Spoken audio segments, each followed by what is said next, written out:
Hari ini kita akan sambung kumpulan mikroorganisma yang kedua iaitu alga. Okey, jadi kamu pergi ke muka surat 8 iaitu bagi alga ni sebenarnya dia ada dua jenis. Satu kita panggil alga mikroskopik. Okey, mikroskopik iaitu dia adalah saiz yang lebih besar. Okey, iaitu saiznya lebih besar. Lepas tu satu lagi kita ada alga mikroskopik, yang saiznya lebih kecil. Jadi ada dua jenis di sini. Dan kalau kita tengok di gambar raja bawah, iaitu ini adalah alga laut, iaitu alga laut bahagian A itu yang kamu nampak di sini, dia saiznya lebih besar, dia adalah alga makroskopik. Lepas tu bagi yang alga yang lebih kecil, kita ada di sini iaitu mikroskopik, iaitu kita ada Spirogyra dan Chlamydomonas. Ada dua jenis ni. Jadi beza dari segi saiz. Lepas tu kita tengok seterusnya bahagian bawah yang kamu menampak di sini iaitu bentuk ataupun struktur bagi alga ni. Jadi yang sebenarnya dia lebih kurang sama dengan yang sebelum iaitu dia ada membran sel, ada dinding sel, dan sebagainya. Jadi kalau kita tengok di sini, dia ada membran sel, dinding sel sebagainya. Yang istimewa bagi yang alga ni yang kita nampak dia ada kloroplas. Kloroplas ni adalah yang berwarna hijau di sini. That's why yang kamu nampak tadi alga laut dia adalah berwarna hijau. Ataupun kalau kita tengok sebelah gambar raja yang sebelah ni, yang kita nampak ialah Spirogyra, dia pun ada jenis-jenis yang berwarna hijau. Jadi dia juga mempunyai klorofil. Jadi apakah kegunaan klorofil ni? Klorofil ni ialah boleh menyebabkan sesuatu hidupan tu menjalankan fotosintesis, iaitu dia boleh buat makanan sendiri. Seperti pokok-pokok tumbuh-tumbuhan yang ada klorofil, dia boleh buat makanan sendiri. Seterusnya kita tengok pula nutrisi, iaitu bagaimana dia boleh dapat makanan. Disebabkan bagi alga ni mereka mempunyai klorofil yang berwarna hijau tadi. Jadi dia boleh membuat makanan sendiri. Jadi mereka boleh hasil makanan sendiri. Boleh membuat makanan sendiri melalui proses fotosintesis yang juga berlaku dekat tumbuh-tumbuhan hijau ataupun pokok-pokok. Jadi dia boleh menjalankan fotosintesis. Lepas tu kita tengok pula habitat. Habitat adalah tempat tinggal iaitu alga-alga. Sebagai contoh kamu tengok alga laut itu, jadi dia perlu air. Jadi alga ni mereka hidup di dalam air tawar. Mereka hidup di dalam air tawar, air masin, tanah lembap ataupun kulit pokok yang terdedah kepada cahaya matahari. Kenapa dia perlu dedah kepada cahaya matahari? Sebab dia perlu jalankan fotosintesis. Jalan fotosintesis, maka dia perlu cahaya. Lepas tu kita tengok cara pembiakan pula. Cara pembiakan bagi alga ada dua cara di sini. Satu ialah melalui belahan dedua.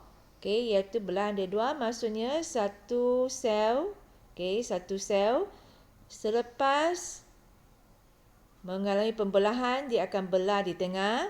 Selepas belah, dia akan hasil atau menjadi dua sel yang baru. Jadi ini kita panggil belahan dedua. Belahan dedua.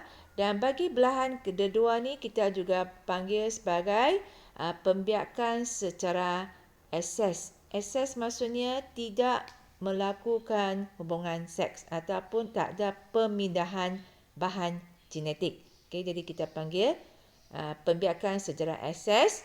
Lepas tu kita yang belahan dedua.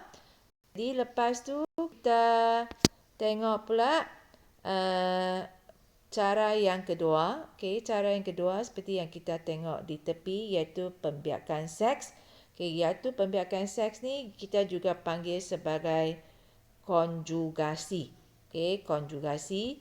Kalau kita tengok gambar raja ini, kita tengok gambar raja di bawah ni, konjugasi, iaitu dia terdiri daripada dua sel yang berlainan, iaitu satu sel dengan satu sel daripada gamet yang lain. Mereka waktu melakukan persenyawaan secara seks, maka mereka akan memindah bahan genetik dan proses ni kita panggil sebagai konjugasi. Selepas tu mereka akan menghasilkan zigot, macam anak sel lah. Dan kita akan dapat anak sel ni adalah kandungan genetiknya adalah yang baru. Jadi kita panggil yang ni sebagai pembiakan seks. Seterusnya kita pergi ke kumpulan yang ketiga mikroorganisma iaitu ialah protozoa. Protozoa. Jadi protozoa ni adalah mikroorganisma unisel. Unisel maksudnya sel yang tunggal. Maksudnya dia mempunyai satu sel saja. Kalau macam manusia kita panggil multisel sebab kita ada banyak jenis sel. Bukan satu sel saja. Jadi ini dia satu sel saja. Jadi kita panggil dia mikroorganisma unisel. Unisel. Jadi kalau kita tengok bentuk dia, bentuk bagi protozoa ni, kalau kamu tengok di bawah, bentuk dia macam bentuk selipar. Selipar yang kamu pakai tu. Kasut Jepun tu yang slipper tu. Jadi kalau kamu tengok bentuk dia macam bentuk selipar, bentuk selipar. Jadi ini adalah struktur bagi protozoa dan jenis ni kita panggil paramesim. Namanya kita panggil bagi protozoa ni adalah paramesim. Jadi kamu tengok dia ada lebih kurang sama dengan sebelum, tapi dia ada bulu-bulu yang halus di tepi yang kita panggil sebagai silia. Silia. Lepas tu jenis yang kedua, contoh yang kedua bagi protozoa ialah amoeba. Yang amoeba yang berada di bawah ni amoeba. Amoeba yang kamu nampak ni tidak mempunyai bentuk yang tetap. Maksudnya bentuknya selalu berubah-ubah. Jadi kenapakah bentuknya selalu berubah-ubah? Sebab dia boleh memudahkan dia bergerak. Iaitu kalau kita tengok di bawah, semasa amoeba ni nak dapat makanan, jadi dia akan keluarkan unjuran ni. Unjuran ni yang kita panggil sebagai unjuran sitoplasma dan dia ada nama iaitu kita panggil pseudopodium. Jadi yang ni juga dipanggil sebagai kaki palsu. Kita panggil dia kaki palsu ataupun unjuran tu iaitu waktu dia bergerak, dia keluarkan unjuran ni dan dia boleh gerak ke depan. Selain daripada untuk bantu dia bergerak, dia juga boleh tolong merangkap makanan ataupun mendapat makanan.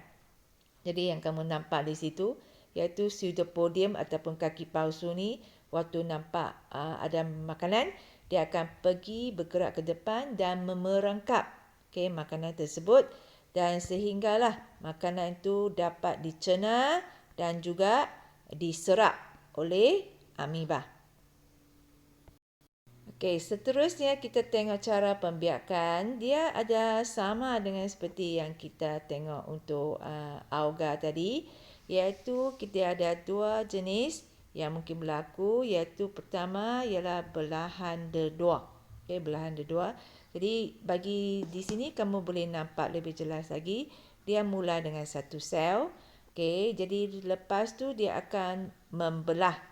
Dan waktu dia membelah, dia akan hasilkan dua sel yang baru. Sama juga bagi amoeba. Waktu dia membelah, selepas dia membelah, dia akan menjadi dua sel yang baru. Dua sel anak. Raja yang kamu tengok di bawah seterusnya, yang tadi ialah belahan dedua. Yang ni adalah konjugasi, iaitu pembiakan seks di mana ada berlakunya pemindahan genetik. Ada pemindahan genetik. Lepas tu, selepas mereka berpisah, mereka sudah boleh mereka mendapat genetik yang baru di mana mereka tidak sama lagi dengan sel yang dan akhir sekali ialah habitat, iaitu tempat tinggal bagi protozoa, iaitu mereka suka juga sebab mereka juga perlu air untuk hidup. Jadi apa yang kita nampak di sini ialah mereka akan hidup di tempat air tawar, sebagai contoh air laut, okey, ataupun kawasan tanah yang lembap. Okey, jadi mereka perlu air. Sebab itu mereka perlu tempat yang lembap. Okey, iaitu sebagai contoh yang berair lah. Okey, jadi yang itu saja. Jadi hari ini kita sudah belajar dua lagi kumpulan iaitu alga dan juga protozoa.